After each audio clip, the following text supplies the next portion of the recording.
Buenos días. En la clase anterior vimos la homeostasis del sodio. Hoy vamos a revisar lo que es la homeostasis del agua. Otra vez para recordar que la mayor constitución de nuestro organismo es agua y en el caso del varón representa el 60% del peso corporal y el 50% en la mujer. De esta agua corporal total se va a distribuir en el líquido intracelular el 66.6% y en el extracelular el 33.3%. ¿Qué más hemos revisado ya? Que tiene que ver entre los reguladores la osmolalidad plasmática, que hemos dicho que es más o menos 287 más o menos 7 miliosmoles por kilo de agua. Esta osmolalidad plasmática va a estar regulada básicamente por la concentración de sodio, que puede dar entre 97 a 98% de la osmolalidad, ya que es el catión que está en mayor cantidad en el extracelular. Entonces, cuando hay cambios en la osmolalidad, eso es igual a cambios en el sodio, porque ya hemos dicho que depende del sodio. También puede a veces haber cambios en otros osmoles, como el caso de la glucosa y la urea, o algún osmole exógeno que pudieran intervenir.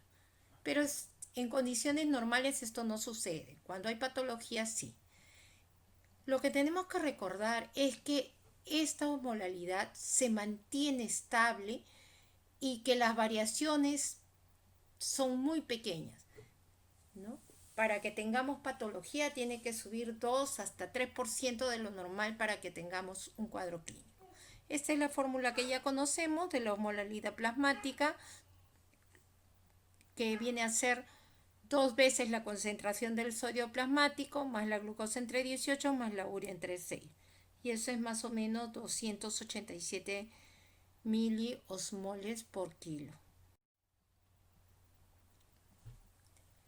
Ahora veremos cómo funciona la regulación de la osmolalidad plasmática. Y es muy importante. ¿Por qué? Porque ya hemos visto que el movimiento del agua del líquido intracelular al extracelular y viceversa depende de la ósmosis.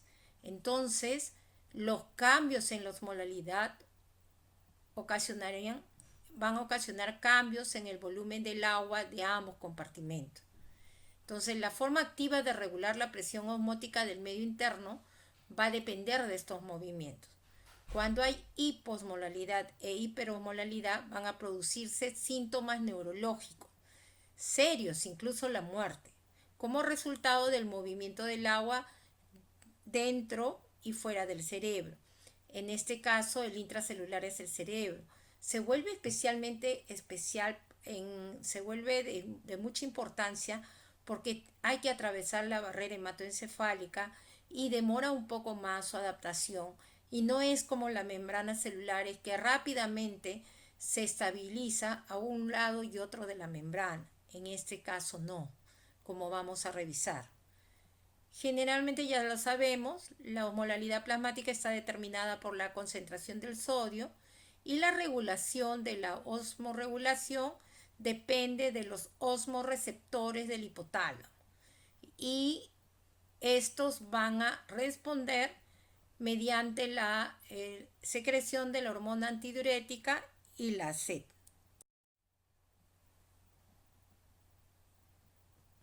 Ya hemos dicho que toda la regulación se da en nuestro organismo para mantener la homeostasis, para mantener la estabilidad.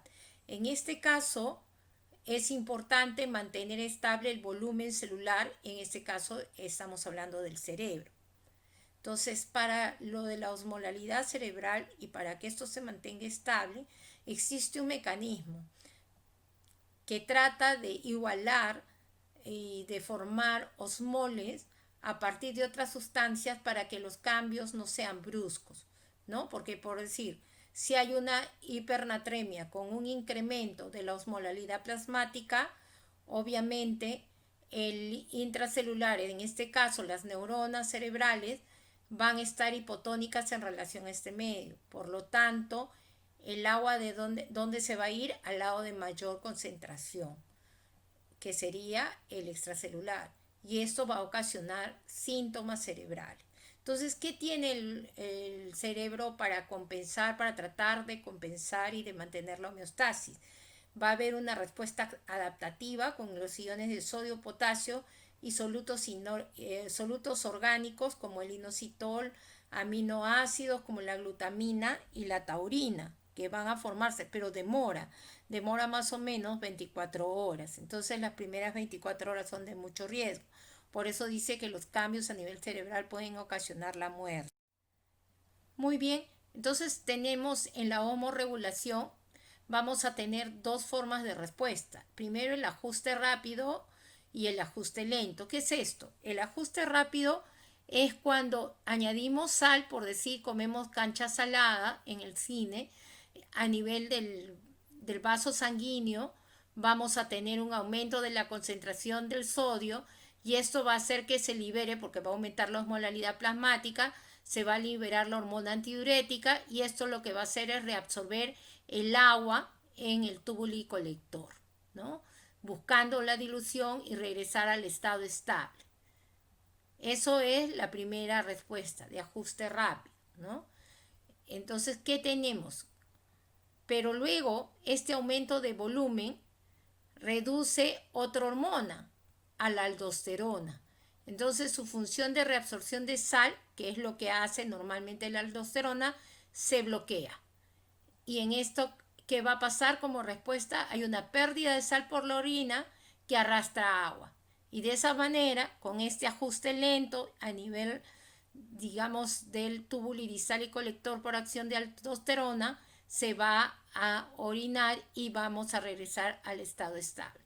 Entonces, en la hormorregulación, primero un ajuste rápido liderado por antidiurética y el ajuste lento liderado por la aldosterona. Seguimos. Vamos a hablar un poco de las diferencias entre lo que es la osmorregulación y la regulación del volumen circulante efectivo. Se interrelacionan, siempre se van a cruzar, pero hay algunas diferencias, ¿no? La osmorregulación. ¿Qué es sensado para la osmorregulación?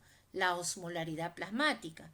Pero cuando hablamos de regulación del volumen, ¿qué cosa es lo que se sensa? El volumen circulante efectivo. Ya ustedes saben que el volumen circulante efectivo es la cantidad de sangre que está contenida en el lado arterial y que va a llevar el oxígeno, va a perfundir los tejidos. ¿Cuál es el sensor? ¿Quién lo detecta? En el caso de la osmorregulación, los osmoreceptores hipotalámicos. En el caso de la regulación del volumen, el seno carotídeo, los varoreceptores, la arteriola aferente, la aurícula, ¿no? ¿Cuáles son los efectores? ¿Cuál es la respuesta? En el caso de la osmorregulación tenemos a la antidiurética y a la SED. Y en el caso del volumen, el sistema renina-angiotensina-aldosterona, el sistema nervioso simpático, que ya hemos hablado, el péptido atrial natriurético, la natriuresis por presión, indirectamente también se estimula la hormona antidiurética. ¿Qué se afecta en el caso de la osmorregulación? La excreción de agua y la ingesta de agua, depende, ¿no? Y en el caso de la regulación del volumen, lo que se va a afectar es la excreción del sodio urinario. Según si hay depresión de volumen, hay hipovolemia, el sodio urinario va a dejar de excretarse, se va a ahorrar. Cuando hay represión, cuando estamos bien hidratados, va a aumentar la excreción urinaria de sodio. Muy bien, entonces, habiendo revisado todo lo que es la osmorregulación, vamos a hablar en este caso de la hormona antidiurética. La hormona antidiurética que va a censar el incremento de la osmolalidad plasmática a través de los osmoreceptores ubicados en la neurohipófisis, ¿no? Eso es lo primero que tenemos que recordar. Ese es el estímulo primario para la secreción de la hormona antidiurética.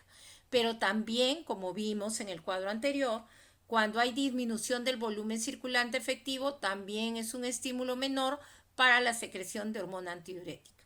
Y también vimos que cuando se estimula la hormona antidiurética, tiene que ver con el manejo del agua, con el volumen urinario final.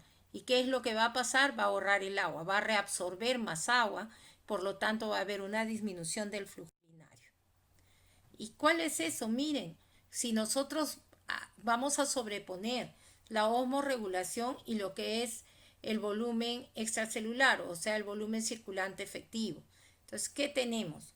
Cuando el volumen circulante efectivo disminuye, va a hacer que se libere la hormona antidiurética, como vemos aquí. Cuando el volumen circulante efectivo está aumentado, o sea, está hidratado, está pleno la persona, esta secreción de la hormona antidiurética se va a retardar, ¿no?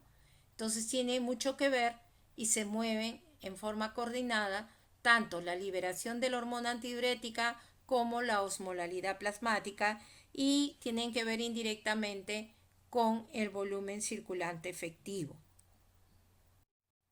Avanzamos y hemos dicho que la hormona antidiurética se va a liberar de la neurohipófisis y va a ser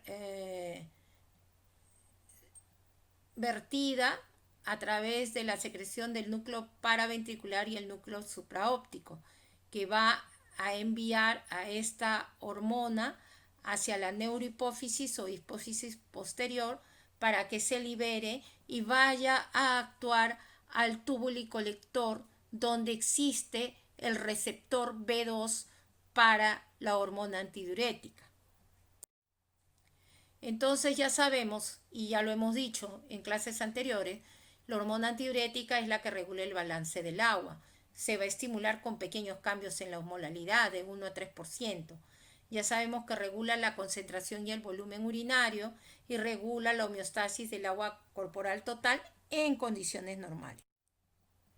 Aquí vemos lo mismo, cómo es que se libera, cómo es que de los núcleos supraóptico y paraventricular va, que es donde están los hormoreceptores, se va a liberar la hormona y va a ir a la neurohipófisis, al lóbulo posterior, y de ahí ser enviada al torrente sanguíneo y hacer su acción a nivel sistémico, a nivel arterial especialmente, a través de su receptor B1 y a nivel renal a través de su receptor B2. La hormona antidiurética, llamada también vasopresina, debe su nombre a una de sus funciones, que es la de aumentar la presión arterial. Por eso se llama vasopresina. Y hemos dicho que se va a estimular su liberación con aumento de la osmolalidad. Entonces, el segundo estímulo para la liberación de la antidiurética es si cae el volumen circulante efectivo en un 10%. Y especialmente esto se presenta cuando hay hipovolemia e hipotensión, y muchas veces ese estímulo va a ser mucho más potente según la gravedad del paciente que el cambio de la osmolalidad que van a sensar los otros receptores. Aquí se cuadro para que vean que hay diferentes estímulos, además de los grandes que hemos mencionado, para la regulación del volumen y la osmolalidad. ¿Qué tenemos? El aumento de la antidiurética también puede ser liberado por angiotensina 2, acetilcolina, epinefrina, bradicinina, prostaglandina. Drogas, morfina, vincristina, ciclofosfamida, apomorfina, hay un montón. Las náuseas, los vómitos, la hipoglicemia, todo eso va a liberar la hormona antidiurética. ¿Cuáles lo inhiben? ¿Quiénes hacen que no se secrete la hormona antidiurética? Si hay disminución de la osmolalidad, si hay aumento del volumen circulante efectivo, en este caso van a bloquearlo la norepinefrina, la misma hormona antidiurética. Cuando la morfina está a baja dosis puede tener ese efecto, y tenemos generalmente la flufenacina, la prometacina, el oxilopran, el butorfanol, el alcohol, todos ellos pueden inhibir, ¿no? Y obviamente la represión del agua. Si estamos bien hidratados, también cesa el estímulo para la secreción de antidiurética. Como les decía, la hormona antidiurética tiene diferentes acciones. Es un determinante fisiológico de la retención y excreción de agua, ya hemos dicho, ¿no? Es la que se encarga de regular finalmente el volumen urinario. La hormona antidiurética tiene 3 receptores. Ya hemos hablado del B1, que hemos dicho que está a nivel de los vasos sanguíneos y que tiene un efecto vasopresor, puede mejorar la presión. ¿Por qué? Induce vasoconstricción y liberación de prostaglandina. Luego tenemos el B1B o B3, el receptor B3, que media su efecto de antidiurética hipofisiaria liberando ACTH. Esa es otra acción que tiene, y la que más nos compete a nosotros es lo que va a hacer a través de su receptor B2, donde media la respuesta de la hormona antidiurética y estimulando la adenilciclasa en el túbulo colector. Y es ahí cuando aumenta su secreción que va a reabsorber el agua y va a disminuir la excreción de agua, la excreción urinaria de agua. Esto es más o menos para ver a grandes rasgos qué pasa si no hay antidiurética.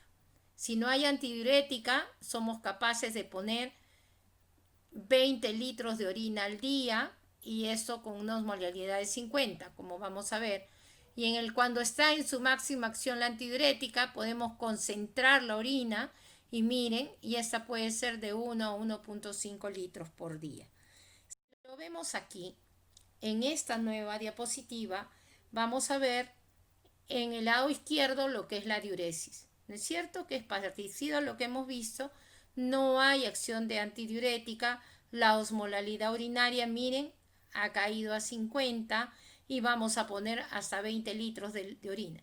Y en el otro lado, en la antidiuresis, vamos a tener que la osmolalidad puede llegar a 1200 y se va a reabsorber todo el agua por acción de la hormona antidiurética.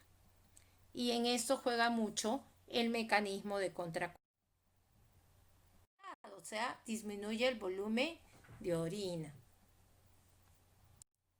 Muy bien, ¿cuál es la aplicación clínica de todo lo que hemos descrito?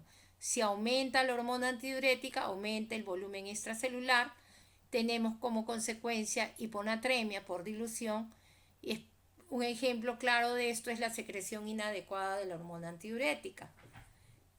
Después tenemos que si hay disminución de la hormona antidiurética, hay disminución del volumen extracelular, entonces hay hipernatremia, diabetes insípida, central, porque no hay antidiurética. Si no hay antidiurética, entonces no hay quien reabsorbe el agua en el túbulo colector y va a orinar grandes volúmenes de agua.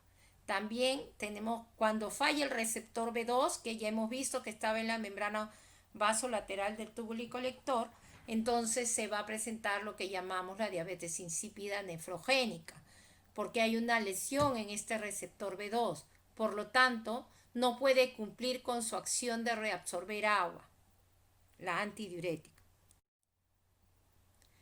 Pero los osmoreceptores no solo activan a la hormona antidiurética, también van a estimular la sed, ¿no es cierto? Entonces sabemos, ¿cuál es el estímulo? El aumento de la osmolalidad plasmática, tanto para la secreción de la hormona antidiurética como la sed. También las neuronas que regulan a la sed se ubican a nivel ventromedial y anterior del hipotálamo, como vemos ahí. Generalmente se va a estimular, según Guyton, con un incremento del sodio de 2 miliequivalentes.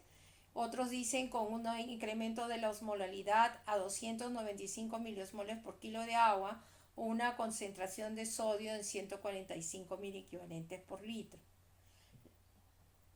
La máxima respuesta de la sed es cuando la osmolalidad llega a 300 miliosmoles por kilo o un sodio mayor de 145, algunos dicen 148.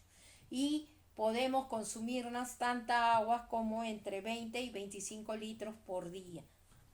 Cuando comemos demasiado chifo, mejor dicho, cuando estás en el desierto o en el mar y estás con el incremento de la sal y no tomas agua, ¿no? Pero te da una sed que si llegas al lugar para tomarla, puedes llegar a beber entre 20 y 25 litros. También la sed va a ser regulado por cambios del volumen circulante efectivo, como la antidiurética, ¿no? También la sed se va a estimular si la angiotensina 2 aumenta 2 veces su concentración a nivel plasmático. Y eso lo va a hacer por el núcleo paraventricular, ¿no? Y que es parte de la porción A3B3. También hemos dicho que otro estímulo es el aumento de la concentración de la angiotensina 2. Si sube al doble va a estimular el mecanismo de la sed. Y hemos visto que son mecanismos combinados, el de la sed y la hormona antidiurética. Entonces, si hay una pérdida de agua, hay un aumento de la osmolaridad. Esto libera la antidiurética por un lado y estimula la sed por el otro. Cuando se libera la antidiurética, va a aumentar la reabsorción tubular de agua. Y la sed, un aumento de la ingesta de agua. Los dos buscan diluir el líquido, ¿no? El líquido extracelular. Una vez que estamos saciados, se inhibe la antidiurética y el deseo de la sed. Ya vimos todo lo que era regulación, osmorregulación en relación con el agua, pero también hemos dicho que vamos a tener que revisar todo lo que es la regulación del volumen circulante efectivo, ¿no es cierto? Entonces, este volumen circulante efectivo básicamente tiene que ver con el manejo del sodio. ¿Qué tenemos? Los cambios, en este caso, son sensados por receptores de volumen. En la osmorregulación eran osmoreceptores. Estos receptores de volumen están ubicados a nivel del sistema carotídeo, al nivel de la aurícula, como veremos. Y estos van a activar una serie de efectores para restaurar la normovolemia, para restablecer el volumen, que son variaciones en la resistencia vascular, el gasto cardíaco y lo que hemos venido diciendo, la excreción renal de sodio y agua. Estos receptores de volumen también están ubicados en la circulación cardiopulmonar, en el arco aórtico, ya hemos mencionado el seno carotídeo y aurícula, en las arteriolas aferentes del glomérulo renal, en el aparato yuxtaglomerular, donde están las células yuxtaglomerulares y que liberan renina. Estos receptores van a estar influenciados por el sistema renina-angiotensina-aldosterona, la endotelina y el óxido nítrico, como vemos ahí.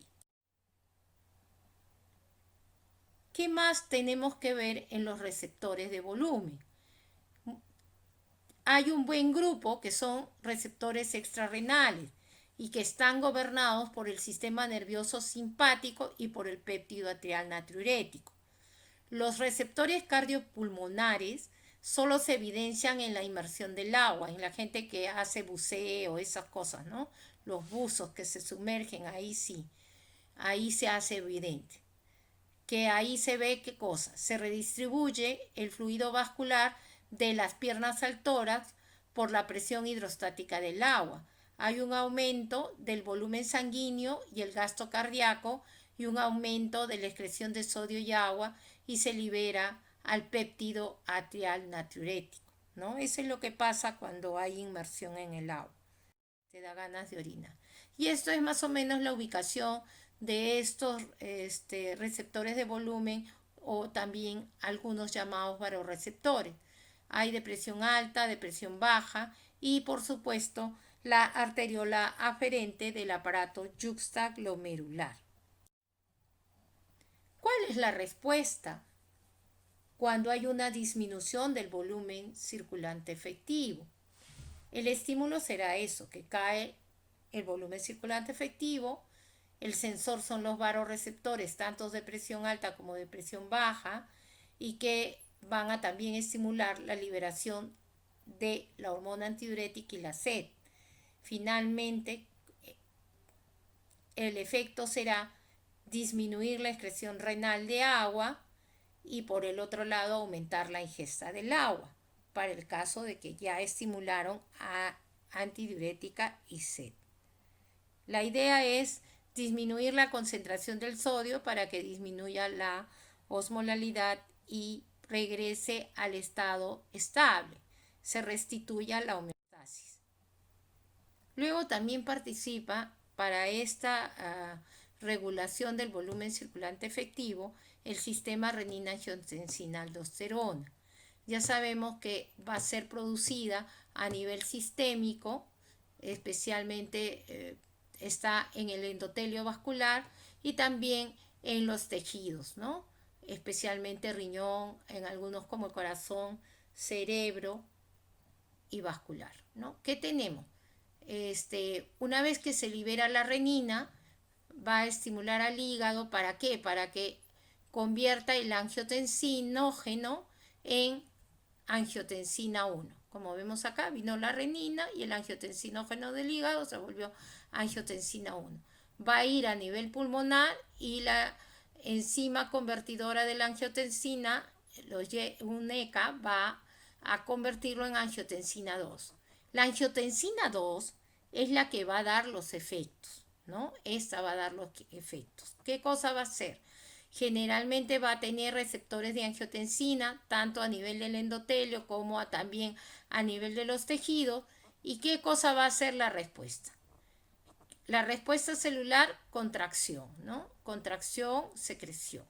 ¿Cómo va a actuar sobre el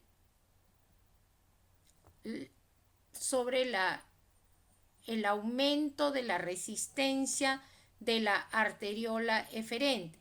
Pero también va a producir vasoconstricción para restituir a nivel sistémico la presión arterial. Tiene regulación de gen del renina, de YECA y receptores de angiotensina 2. Eso es a nivel general. Otra vez, esto es lo mismo, cómo es que actúa visto de otra manera. Y completando todo el cuadro con acción de aldosterona, que en este caso, después de la angiotensina 2, va a estimular a nivel de la corteza suprarrenal para la secreción de aldosterona, producir la reabsorción selectiva del sodio y la secreción de potasio o de hidrogenión según se requiere. Muy bien, entonces otra vez el principio de balance. La excreción renal debe ser el producto de los ingresos menos los egresos, ¿no? Y en esto, en la excreción renal de agua, ya hemos visto que va a participar el sistema multiplicador contracorriente y la hormona antidiurética. ¿Por qué? Porque en la porción del túbulo colector es donde finalmente va a dar el volumen de la orina. Ya sabemos que el agua se va a reabsorber 45% en el túbulo proximal, 40% en el asa de Henle, 5% en el túbulo distal y el resto va a ser el 10% en el túbulo colector. Y vamos a ver, ¿se acuerdan? El caso de la diuresis sin antidiurética, que podemos tener una osmolalidad urinaria de 50 miliosmoles y poner un volumen urinario hasta de 20 litros. O antidiuresis, donde vamos a tener una concentración máxima de 1200 miliosmoles y poner hasta menos de 1 litro de orina. ¿Cómo es la regulación de la reabsorción renal del agua? Ya hemos visto que los estímulos de la regulación del agua, uno por un lado es la osmolalidad plasmática y por el otro lado es la relación con el volumen circulante efectivo. Entonces, este mecanismo es en realidad realizado por el riñón y a expensas de la concentración de solutos, especialmente del manejo del sodio. La excreción renal de los electrolitos, no solo del sodio, el potasio, los iones hidrógeno, el calcio, el magnesio, el fosfato, todo lo que hemos visto en la clase anterior van a ser regulados según las necesidades fisiológicas, según lo que requiere el organismo para mantenerse en homeostasis. Esto ya lo vimos, es cómo se reabsorbe el agua y hemos visto que en el lado de la membrana vasolateral está el receptor B2 que va a actuar sobre la adenilciclasa a través de la estimulación de la adenilatociclasa con consumo de energía, y al interior de la célula se van a empezar a formar las vesículas que van a migrar hacia la membrana luminal para convertirse en canales para la reabsorción del agua, y que en este caso se llaman aquaporina 2. Ingresa el agua a la célula. Una vez que está en la célula también se van a formar otros canales de agua. En este caso, cuando están a nivel de la membrana vasolateral se llaman aquaporinas 3, y cuando se ponen en las secciones paracelulares se llaman aquaporinas 4. ¿Pero qué hacen? Reabsorber el agua desde la célula tubular colectora hacia el capilar peritubular. Para no olvidarlo. Ahora rápidamente otra vez vamos a recordar cuáles son los factores que afectan la concentración máxima de la orina. Entonces lo primero, ya hemos dicho que el factor para, para poner una orina máximamente concentrada es el sistema de contracorriente. Si este sistema de contracorriente se deteriora, por decir las personas que les gusta estar tomando litros de agua, especialmente cuando van al gimnasio, van a perder la hiperosmolalidad de la médula. Por lo tanto, no van a poder realizar la máxima concentración de la orina, o sea, van a dañar el sistema de contracorriente. Luego tenemos la caída de la tasa de filtración glomerular. ¿Cuándo vemos eso? Cuando hay insuficiencia renal crónica o aguda, o cuando las personas están usando diuréticos, especialmente diuréticos de asa, o cuando hay diuresis acuosa por potomanía. La potomanía es la avidez por tomar cerveza, o también puede ser las ganas de tomar agua de manera compulsiva. Ahí vas a poner diuresis acuosa y vas a bloquear la acción de la hormona antidiurética. Después también no se va a concentrar bien la orina si estamos haciendo dietas bajas en proteína. Es decir, por la desnutrición también afecta la concentración máxima de orina. Cuando hay mayor liberación de hormona antidiurética, también va a haber un deterioro de la concentración máxima de orina. Entonces también hay lo que hemos dicho, vamos a verlo de otra manera. La excreción máxima de agua, que es que no se haya podido eliminar lo que corresponda. Ya hemos dicho, la enfermedad renal crónica es un factor, la edad, cuanto mayor son las personas, también va a haber un deterioro en su excreción máxima de agua. Depende la cantidad de solutos que necesitamos eliminar, también eso va a afectar la excreción máxima de agua.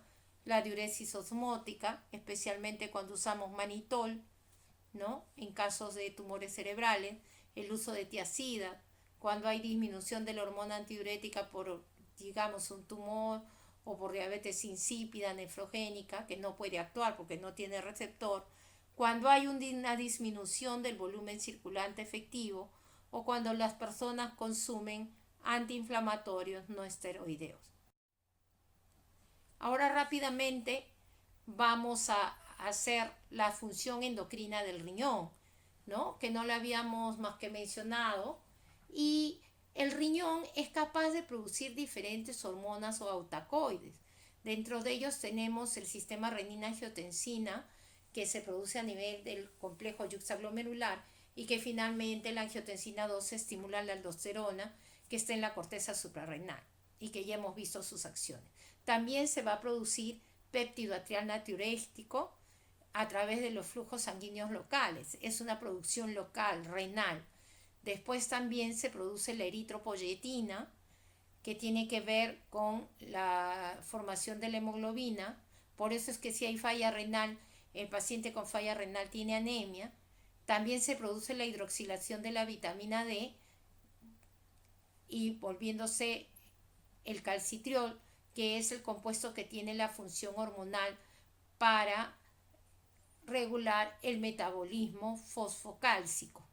Luego hay prostaglandinas que se producen a nivel local y estas prostaglandinas pueden ser vasodilatadoras o vasoconstrictoras. También tenemos catecolaminas, quininas, endotelinas, óxido nítrico, ¿no? Todo eso se produce a nivel renal, o sea, no solamente son las funciones del agua y los solutos, sino también tiene una función endocrina. Ya vemos ahí el péptido atrial natriurético va a ser secretado por las células miocárdicas de la aurícula y también en el riñón hay una producción local. Es un vasodilatador directo, va a disminuir la presión arterial, aumenta la excreción urinaria de sodio y agua. ¿Cuándo se secreta? Cuando estamos bien hidratados, ¿no es cierto? Ahí es donde se activa el péptido atrial natriurético.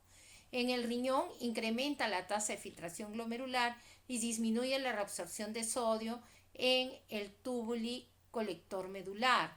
Disminuye también la reabsorción de sodio en el túbulo proximal por un aumento de la presión hidrostática del capilar glomerular.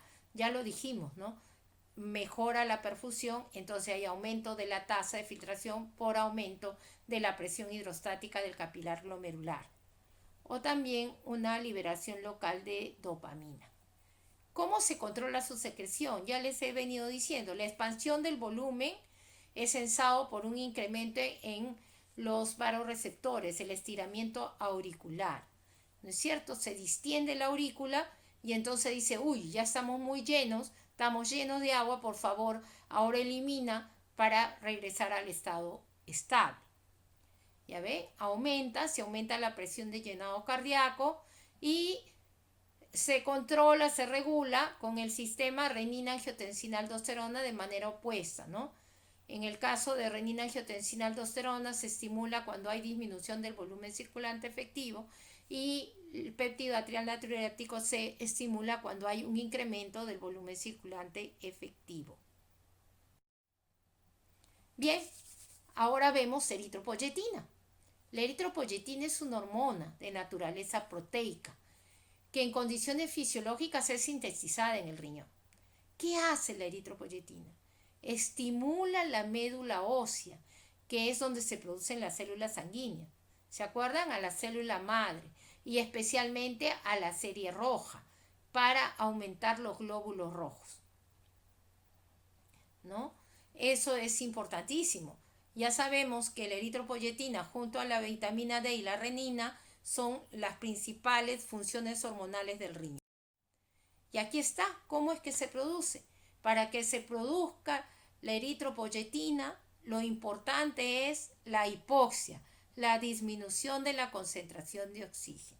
Esto va a llegar y va a censarse a nivel de los vasos renales, de la arteria renal, que va a llevar la circulación, y esta va a aumentar la secreción de eritropoyetina, que va a actuar sobre la médula ósea, incrementando la formación de los glóbulos rojos para mejorar la concentración de oxígeno. Ahora, si ya está bien, no hay concentración de oxígeno, va a producir el efecto negativo para que no se libere eritropoyetina. Y así se produce y de esa manera tiene que ver con el nivel de la hemoglobina y con la anemia que se forma si es que el riñón falla. Y aquí está, más o menos, qué es lo que tenemos, ¿no? El riñón produce la eritropoyetina cuando la oxigenación tisular disminuye. Va sobre la célula precursora hematopoyética, que es lo que hemos visto, en la médula ósea. Este va a actuar sobre los proeritroblastos y esto sobre los eritrocitos para tratar de mejorar la oxigenación tisular. Cuando esta oxigenación tisular está ya óptima, se va a reducir la liberación de eritropoyetina. ¿Cuáles son los factores que reducen la oxigenación para que, digamos, se produzca la liberación de eritropoyetina? Volumen sanguíneo bajo, la anemia, la hemoglobina baja, un mal flujo sanguíneo y las enfermedades pulmonares que afecten, ¿no?, el intercambio gaseoso y produzcan hipoxia. Y esa es la otra función hormonal, que es la formación de la vitamina D o calcitriol, ¿no? ¿Qué es lo que pasa en el riñón? En el riñón se va a producir la segunda hidroxilación de la vitamina D. La primera se produce en el hígado, en el carbono 25, y en el riñón se produce la hidroxilación en la posición 1. Y ahí cuando ya se hidroxilen ambos en la 25 y en la 1 es donde ya la vitamina D se ha vuelto activa. Es su presentación activa la que tiene función hormonal. También se llama dihidroxivitamina D3 o calcitriol. Va a tener función endocrina y paracrina y va a tener acciones biológicas. ¿Qué cosa hace la vitamina D3? La absorción intestinal del calcio y fósforo, supresión del hiperparatiroidismo, se encarga, ya hablamos, de la remodelación ósea, va a inducir al factor de crecimiento 23 y al cloto, que estos han sido descritos recientemente y tienen mucho que ver con el metabolismo calcio-fósforo a nivel renal.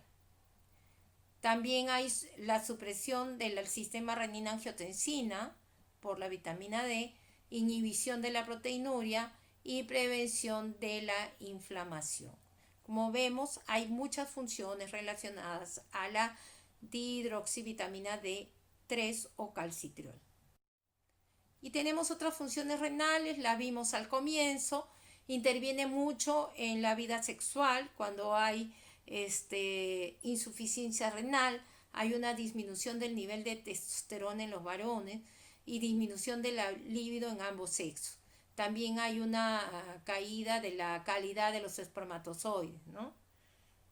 Muy bien. Y también tiene que ver con el crecimiento y es importante especialmente cuando la insuficiencia renal es en niños. ¿Por qué? Porque no crecen si no les damos hormona de crecimiento. Y ya sabemos lo de la renina que controla la presión arterial.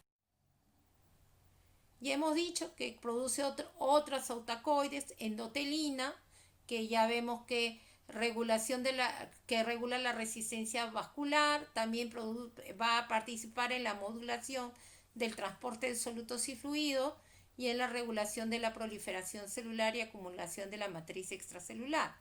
El óxido nítrico es un vasodilatador y es de acción muy corta y tiene efectos locales transitorios.